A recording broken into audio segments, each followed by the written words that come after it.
Basically क्या है, basically है जो v जो होता है that is proportional to i होता है, और इस प्रोपोर्शनलिटी साइन को हटा के अपने पास बन जाता है r, तो v इक्वल्स टू आता है i r। इसमें जो r होता है वो r होता है v बाय आई। r क्या होता है, v बाय आई। ये v क्या है, ये v है पोटेंशियल डिफरेंस।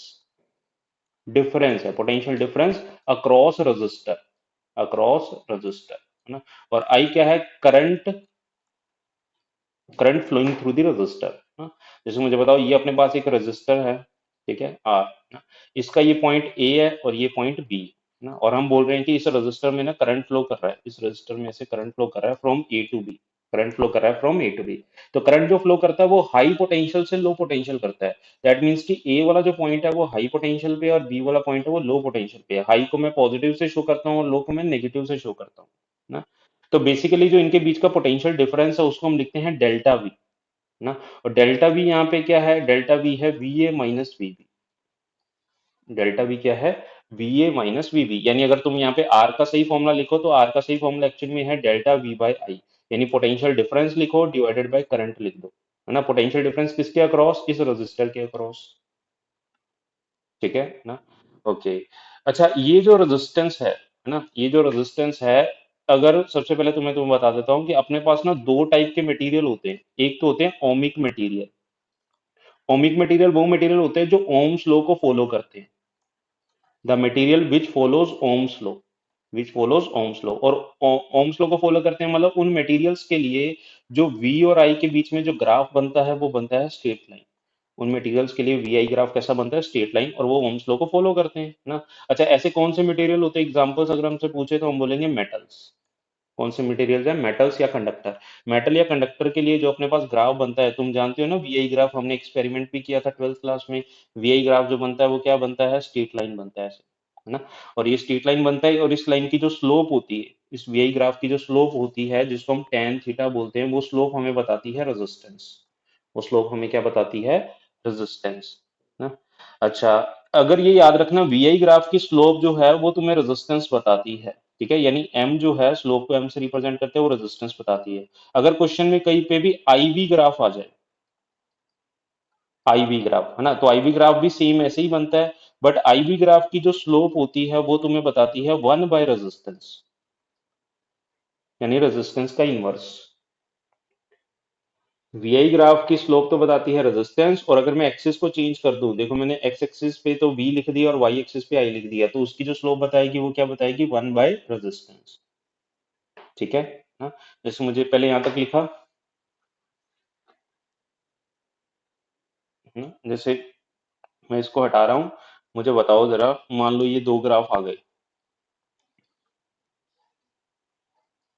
ये ए वायर के लिए, ये बी वायर के लिए, यहाँ पे उसने आई लिखा, यहाँ पे उसने वी लिखा, ठीक है। और उसने ये वाला एंगल तुम्हें दे दिया 30 डिग्री, और ये वाला एंगल तुम्हें दे दिया 60 डिग्री। तो क्वेश्चन ये पूछा हुआ है कि भाई फाइंड, है ना, find R A upon R B, find R A upon R B, यानी रेजिस्टेंस ए वायर का divide by resistance B wire का, उसका रेशियो कैलकुलेट करना है। तो अब अपन कैसे करेंगे, करके बताओ जरा।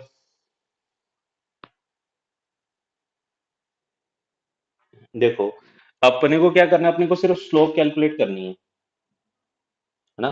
तो अपने को पता है, अगर मैं ए वाली वायर की स्लोप कैलकुलेट करूंगा तो ए वाली वायर, सबसे पहले ए वाली वायर के लिए चेक कर रहे हैं, ए वाली वायर की स्लोप कैसी आएगी, उसका एंगल कितना है, 30 डिग्री। तो यहाँ पे क्या लिख दूंगा, टेन 30 डिग्री ना। तो टेन 30 डिग्री ये मुझे रेजिस्टेंस बताएगा या वन बाय रेजिस्टेंस बताएगा, वन बाय रेजिस्टेंस, तो मैंने यहाँ पे लिख दिया वन बाय आर, ठीक है। तो ये टेन थर्टी कितना होता है, टेन थर्टी अपने पास होता है one by root three is equals to one by R A ना। तो यहाँ से अगर मैं आर ए को कैलकुलेट करूंगा तो आर ए का आंसर आ गया रूट थ्री, आर ए का आंसर कितना आ गया, रूट थ्री, है ना। ऐसे ही अगर मैं बी वाली वायर के लिए चेक करूंगा तो मैं लिख दूंगा टेन 60 डिग्री, तो टेन 60 डिग्री लिखूंगा तो ये आएगा वन बाय आर बी। तो यहाँ से अगर मैं आर बी को कैलकुलेट करूंगा ये आ जाएगा वन बाय रूट थ्री, ये आ जाएगा। तो अगर मुझे रेशियो पता करना है, मुझे R A divided by R B calculate करना है, तो मैंने लिखा R A by R B is equals to root three upon one by root three, answer बेटा आ जाएगा 3:1,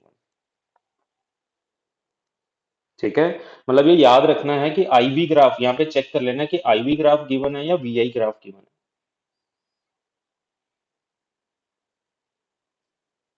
ठीक है। चलो, पहले यहां तक लिखा। अब देखो ना, अब अपने पास जो दूसरे टाइप के मटेरियल आते हैं वो अपने पास आते हैं नॉन ओमिक मटेरियल। पहले तो ओमिक मटेरियल थे, दूसरे कैसे हैं, non ohmic material. Non ohmic material कौन से होते हैं? Which does not follow Ohm's law, which do not follow Ohm's law, जो ओम्स के लॉ को फॉलो नहीं करते, यानी जिनके लिए वीआई ग्राफ जो है, वोल्टेज और करंट के बीच में जो ग्राफ है वो स्ट्रेट लाइन नहीं बनता। जिनके लिए वीआई ग्राफ जो है वो स्ट्रेट लाइन नहीं बनता है ना, वो किसी भी शेप का बन जाता है। जैसे हमें इसकी एग्जांपल याद रखनी है, जितने भी सेमीकंडक्टर मटेरियल्स होते हैं, सेमीकंडक्टर डिवाइसेस होते हैं बेसिकली, कौन से? Semiconductor devices. सेमीकंडक्टर डिवाइसेस कैसे? जैसे डायोड हो गया, है ना, ट्रांजिस्टर हो गए, इन सारी डिवाइसेस के लिए ग्राफ जो है वो वीआई ग्राफ स्ट्रेट लाइन नहीं बनता। तुम्हें याद होगा कि जैसे डायोड के लिए, है ना, डायोड के लिए जो वीआई ग्राफ बनता है ना, ऐसे यहाँ पे आई लिख देते हैं, यहाँ पे वी लिख देते हैं, तो ग्राफ कुछ ऐसा बनता है। वो फॉरवर्ड बाइसिंग में भी बनता है, ये फॉरवर्ड बाइसिंग का रीजन होता है। ये फॉरवर्ड बाइसिंग में भी ऐसा ग्राफ जाता है, और ये रीजन होता है रिवर्स बाइसिंग का, है ना, और रिवर्स बाइसिंग में ऐसा ग्राफ आता है। तो दोनों तरफ ग्राफ बनता है, ऊपर भी बनता है या नीचे भी बनता है ना। तो ये स्ट्रेट लाइन नहीं है, देखो, ये स्ट्रेट लाइन नहीं है। ठीक है, तो याद रखना है नॉन ओमिक मटेरियल जिनके लिए ग्राफ स्ट्रेट लाइन नहीं बनता, और डायोड की एग्जांपल अपने को याद रखनी है। ठीक है, यहाँ तक बनाया पहले। अब देखो, अब अपने को ये देखना है कि ये जो रेजिस्टेंस होता है ना, रेजिस्टेंस वो किन किन बातों पे डिपेंड करता है। रेजिस्टेंस किन किन बातों पे डिपेंड करता है, तो उसके लिए मुझे रेजिस्टेंस का फॉर्मूला पता होना चाहिए। तो पहले मैं यहाँ पे रेजिस्टेंस का फॉर्मूला बना रहा हूँ। देखो, वी का फॉर्मूला क्या होता है? V equals to I R. ठीक है, अच्छा, वी की जगह, ये वी वोल्टेज है, इस वी की जगह मैं इसको लिख सकता हूँ ई इंटू एल। याद है हमने लिखा हुआ था कि E equals to V by L होता है ना। तो V को लिखूंगा तो क्या आ जाएगा? E into L. तो यहाँ लिखा E into L is equals to I की जगह मैंने लिखा NEAVD। आई की जगह मैंने क्या लिखा? NEAVD इंटू क्या लिख दिया? R। तो यहाँ बना E into L is equals to NEAVD। VD हमने अभी लिखा था E टाउ बाई एम होता है, इंटू आर ना। ये मैंने पूरी इक्वेशन लिख दी। अब यहाँ से सॉल्व करूंगा तो देखो, ई से ई कैंसिल आउट हो गया, ई से ई कैंसिल आउट हो गया, मुझे क्या सॉल्व करना है? आर। तो यहाँ से अगर मैं आर का फॉर्मूला सॉल्व करूंगा तो ये एम उधर मल्टीप्लाई होगा, तो ये हो जाएगा M into L upon N E square tau into A. ये बन गया इसका फॉर्मूला, देखो रेजिस्टेंस का, जिसके ऊपर न्यूमेरिकल आता है। देखो क्या बना, M L upon N E square tau into A, है ना। इसमें ये डिफरेंट डिफरेंट टर्म्स क्या है? सबसे पहले m तो है मास ऑफ इलेक्ट्रॉन ना, n है नंबर डेंसिटी, e है चार्ज, l क्या है? l है length of wire, length of wire, और a क्या है? Area of wire, area of wire. अब इसमें ये जो आगे वाली टर्म है ना, m upon N E square tau, इस टर्म को बोला जाता है रो, रेजिस्टिविटी। यानी r का जो फॉर्मूला बना, ये बना रो l बाय ए। आर का फॉर्मूला क्या बना? रो एल बाय ए। यानी कि हम लोगों ने आज तक, याद करो, रेजिस्टेंस का ये फॉर्मूला पढ़ा होता है, रो एल बाय ए, है ना। यानी इसमें रो जो होता है, रो की वैल्यू की इसकी इक्वल होती है, रो की वैल्यू होती है M upon N E square tau, ये होता है रो। रो को हम क्या बोलते हैं? रो को हम बोलते हैं रेजिस्टिविटी, रेजिस्टिविटी, या फिर इसका दूसरा नाम होता है स्पेसिफिक रेजिस्टेंस, या इसका दूसरा नाम क्या होता है? Specific resistance. ठीक है ना। अच्छा, अब मुझे पहले तो ये सोच के बताओ कि रो जो है ना, रो के फॉर्मूले में कहीं पे लेंथ और एरिया आ रहे हैं? रो के फॉर्मूले में कहीं पे एल और ए आ रहे हैं क्या? नहीं आ रहे ना। तो इसका मतलब जो रेजिस्टिविटी है, that does not depend upon length of the wire and area of the wire. Resistivity does not depend upon, पहले यहां तक लिखा तुमने,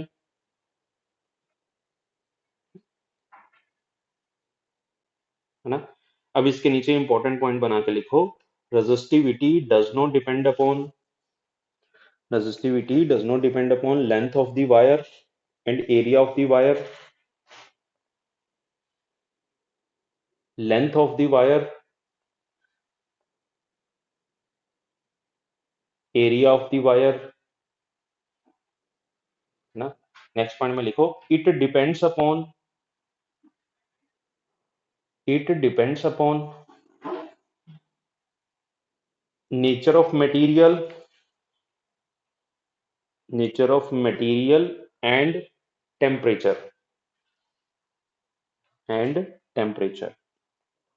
हाँ, देखो ना, मैं इसको हटा रहा हूँ।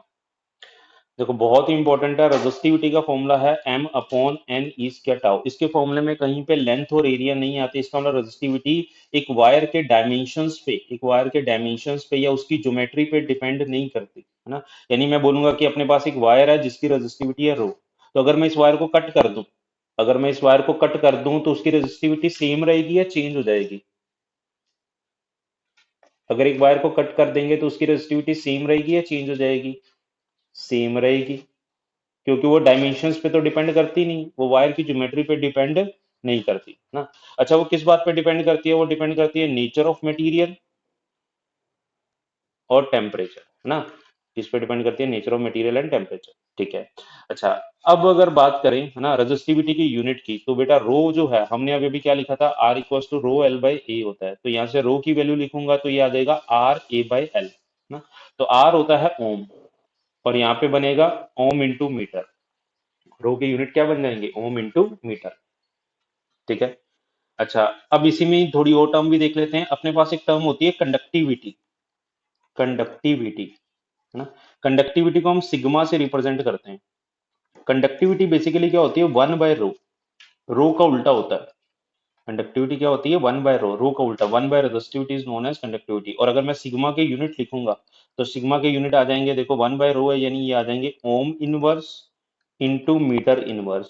तो ओम इनवर्स को हम बोलते हैं महो, यानी आ जाएगा महो इंटू मीटर इनवर्स, महो इंटू मीटर इनवर्स ना। यानी अगर हमसे पूछा जाए कि सिग्मा किस पे डिपेंड करता है, तो हम बोलेंगे कि टेम्परेचर पे डिपेंड करता है और नेचर ऑफ मटेरियल पे डिपेंड करता है, ठीक है ना। अब देखो, अब ऐसी कंडक्टिविटी के साथ में ऐसी अपने पास एक टर्म आती है कंडक्टेंस। वो कंडक्टिविटी थी, ये कंडक्टेंस है। कंडक्टेंस को हम लिखते हैं कैपिटल जी से, है ना। कंडक्टेंस क्या होती है? ये होती है one by resistance, one by resistance, resistance का उल्टा। यानी अगर मैं इसकी यूनिट लिखूं तो इसके यूनिट अपने पास आ जाएंगे ओम इनवर्स, यानी इसके यूनिट आ जाएंगे महो, ठीक है ना। अच्छा, अब ये तो इनकी बात हो गई। अब बात करते हैं रेजिस्टेंस की। कोई पूछे कि रेजिस्टेंस जो है वो किस बात पे डिपेंड करती है ना, रेजिस्टेंस। तो रेजिस्टेंस का फॉर्मूला जो था आर इक्वल टू क्या था? रो एल बाई ए था, है ना। तो सबसे पहला पॉइंट आता है कि रेजिस्टेंस जो है वो लेंथ और एरिया पे डिपेंड करती है, यानी resistance depend upon geometry of wire, resistance depend upon geometry of wire ना, वो ज्योमेट्री पे डिपेंड करती है। सेकंड सेकंड वो रेजिस्टिविटी पे डिपेंड करती है, और रेजिस्टिविटी आगे किस पे डिपेंड करती है? Nature of material and temperature. तो इसका मतलब रेजिस्टेंस भी किस पे डिपेंड करेगी? Nature of material and temperature पे ना। ये तीन पॉइंट हो गए, रेजिस्टेंस डिपेंड करती है ज्योमेट्री पे, नेचर ऑफ मटेरियल पे और टेम्परेचर पे। और फोर्थ जो है इंपॉर्टेंट पॉइंट है, रेजिस्टेंस डिपेंड करता है, it depends upon, it depends upon the direction of current, it depends upon the direction of current. या हम ये ब्रैकेट में लिख सकते हैं कि how battery is connected, how battery और सेल इज कनेक्टेड, और बैटरी सेल इज कनेक्टेड। यानी रेजिस्टेंस जो है, फोर्थ पॉइंट है, ये बता रहा है कि वो इस बात पे भी डिपेंड करती है कि हमने उस वायर के क्रॉस बैटरी को कैसे कनेक्ट किया ना, कैसे कनेक्ट किया। ये इंपॉर्टेंट पॉइंट है, ये तुम्हें हम करेंगे अच्छे से, ठीक है। अभी तो तुम पॉइंट्स लिख लो कि किन किन बातों पर रेजिस्टेंस डिपेंड करता है, ठीक है। यहाँ तक लिखा पहले ना। अब देखो इसके ऊपर ना हमें क्वेश्चंस करने हैं। जैसे सबसे पहले हम क्वेश्चंस करेंगे ज्योमेट्री ऑफ वायर के ऊपर, यानी मैं तुम्हें ऐसे क्वेश्चंस करवाऊंगा जिसमें एक वायर की लेंथ को मैंने कट कर दिया, है ना, या मैंने एक वायर को स्ट्रेच कर दिया, तो उसमें उसकी ज्योमेट्री चेंज हो जाती है, ज्योमेट्री चेंज हो जाती है तो रेजिस्टेंस भी क्या हो जाता है? चेंज हो जाता है ना। फिर सेकंड हम करेंगे टेम्परेचर के ऊपर क्वेश्चन, कि टेम्परेचर चेंज करने पर रेजिस्टेंस में क्या चेंज आता है। और थर्ड हम करेंगे depending on the direction of current, कि करंट की डायरेक्शन चेंज करने पर रेजिस्टेंस कैसे चेंज हो जाता है, ठीक है। ये तीनों पॉइंट जो है वो इंपॉर्टेंट है, ठीक है। अब जरा देखो, अब हम सबसे पहला पॉइंट कर रहे हैं कि रेजिस्टेंस डिपेंड करता है ज्योमेट्री ऑफ कंडक्टर ना, geometry of conductor. Geometry of conductor बोल दो या ज्योमेट्री ऑफ वायर बोल दो, एक ही बात है ना। अच्छा पहले बताओ आर इक्वल टू क्या होता है? Rho L by A. यानी आर जो है that is directly proportional to length of the wire है, या फिर आर जो है वो inversely proportional to area of the wire, ठीक है। यानी अगर मैं बोलूंगा कि एक वायर को मैंने कट कर दिया, तो वायर को कट करूंगा तो मैंने उसकी लेंथ क्या कर दी? हाफ कर दी। अगर लेंथ हाफ हो जाएगी तो रेजिस्टेंस भी क्या हो जाएगा? हाफ हो जाएगा, है ना। यानी सबसे पहले जो क्वेश्चन आते हैं वो आते हैं कट करने वाले क्वेश्चन, है ना। कट करने में अगर तुम लेंथ को हाफ करोगे तो रेजिस्टेंस भी क्या हो जाएगा, हाफ हो जाएगा। अच्छा एरिया को, अब देखो यहाँ पे एरिया लिखा हुआ है, एरिया इनवर्स में है। अगर मैं एरिया को डबल कर दूंगा, यहाँ पे ए की जगह 2a कर दूंगा, तो रेजिस्टेंस क्या हो जाएगा, हाफ हो जाएगा ना। अब जैसे मुझे क्वेश्चन बताओ कि एक वायर है ना, तीन अपने पास कॉपर वायर है, थ्री कॉपर वायर्स है, थ्री कॉपर वायर्स है, उनकी लेंथ का रेशो दे रखा है L1 ratio L2 ratio L3। ये अपने को रेशो दे रखा है 1 रेशो 2 रेशो 3, है ना। और उनके एरिया का रेशो दे रखा है A1 ratio A2 ratio A3 is equal to 3 ratio 2 ratio 1। ठीक है। हमसे पूछा गया है find the ratio of their resistance, find the ratio of their resistance, उसने पूछा रेजिस्टेंसेस का रेशो बताओ ना। तो रेजिस्टेंसेस का जो फॉर्मूला होता है, रेजिस्टेंस डिपेंड करता है रो एल बाई ए पे। अब रो तो सबके लिए सेम है क्योंकि तीनों कैसी वायर है, कॉपर वायर है, तो इसका मतलब रेजिस्टेंस का रेशो वही होगा जो एल बाई ए का रेशो होगा। यानी अगर मैं R1 ratio R2 ratio R3 solve करूंगा तो मुझे यहाँ पे लिखना है L1 by A1 ratio L2 by A2 ratio L3 by A3। तो अब जरा बताओ L1 कितना है, L1 है 1, A1 कितना है 3, तो यहाँ लिख दूंगा 1/3 रेशो 2/2 रेशो 3/1। ठीक है, तो इसको हम 6 से मल्टीप्लाई कर सकते हैं, 6 से क्या 3 से मल्टीप्लाई कर सकते हैं, 3 से मल्टीप्लाई करूंगा तो ये आ जाएगा 1/3/9, ये आंसर आ गया।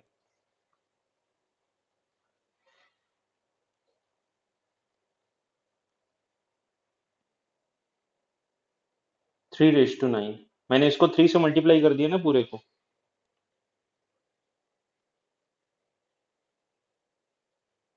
हाँ तो मैंने 3 से,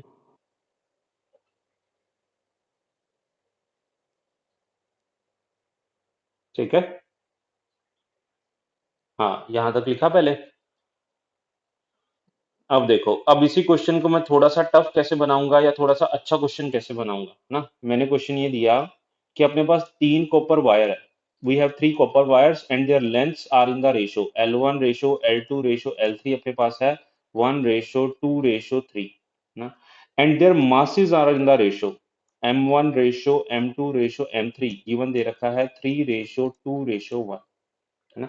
एक तो लेंथ का रेशो दे रखा है, एक मासिस का रेशो दे रखा है, और हमसे पूछा हुआ है find the ratio of their resistance, find the ratio of their resistance, find the ratio of their resistance ना। अब इसमें लेंथ का रेशो और मासिस का रेशो है, और जब हम फॉर्मूला पढ़ते हैं तो आर का फॉर्मूला होता है रो एल बाई ए ना। इसमें कहीं मास तो आता ही नहीं, इसमें कहीं मास तो आता ही नहीं, लेकिन इसमें एरिया आता है। अब इसने एरिया का रेशो तो दिया ही नहीं ना, इसने एरिया के बारे में तो कुछ बताया ही नहीं। यानी मुझे एक ऐसा फॉर्मूला चाहिए, मुझे एक ऐसा फॉर्मूला चाहिए जिसमें एरिया ना आए बट उसकी जगह क्या आए, मास आ जाए। जिसमें एरिया ना आए और उसकी जगह क्या आ जाए, मास आ जाए, क्योंकि मुझे मासिस का रेशो पता है ना। तो अब जरा मुझे सोच के बताओ कि एक वायर जो होती है ना, जैसे एक वायर है, तो एक वायर की लेंथ है एल ना, इसका ये क्रॉस सेक्शनल एरिया है ए। अच्छा वायर की जो डेंसिटी है वो मान लेते हैं डी है। तो मुझे बताओ हम डेंसिटी को क्या लिख सकते हैं, डेंसिटी को मैं लिख सकता हूँ मास अपॉन वॉल्यूम, या मैं मास को क्या लिख सकता हूँ, मास को लिख सकता हूँ डेंसिटी इंटू वॉल्यूम, और वॉल्यूम की जगह क्या मैं ए इंटू एल लिख दूं। तो देखो फॉर्मूला क्या बना, m equals to D into A into L, D यहाँ पे डेंसिटी और ए इंटू एल क्या बन गया, वॉल्यूम। तो इसका मतलब अगर मुझे यहाँ पे एरिया की वैल्यू सॉल्व करनी है तो एरिया का आंसर क्या आ जाएगा, m upon D into L. Area का आंसर क्या आ गया, m upon D into L. इस एरिया को उठा के मैं यहाँ पुट कर देता हूँ, और इस एरिया को उठा के मैं यहाँ पे पुट करूंगा तो बताना आर का आंसर क्या आएगा, ये आएगा रो ना, एल अपॉन एरिया की जगह आएगा एम नीचे आ जाएगा और डी इंटू एल ऊपर चला जाएगा, तो यहाँ बचेगा एल स्क्वायर इंटू डी। अब देखो ये वाला फॉर्मूला देखो, अब इस फॉर्मूले में है ना, इस फॉर्मूले में देखो मास और लेंथ है, एरिया कहीं है ही नहीं, है ना। तो इसका मतलब अब तीनों कॉपर वायर थी, तीनों कॉपर वायर थी, यानी तीनों की रेजिस्टिविटी क्या थी, सेम, तीनों की डेंसिटी भी क्या थी, सेम। यानी आर जो है वो किसके प्रोपोर्शनल है, एल स्क्वायर बाई एम के। यानी जो इसका रेशो होगा वही रेजिस्टेंस का रेशो होगा।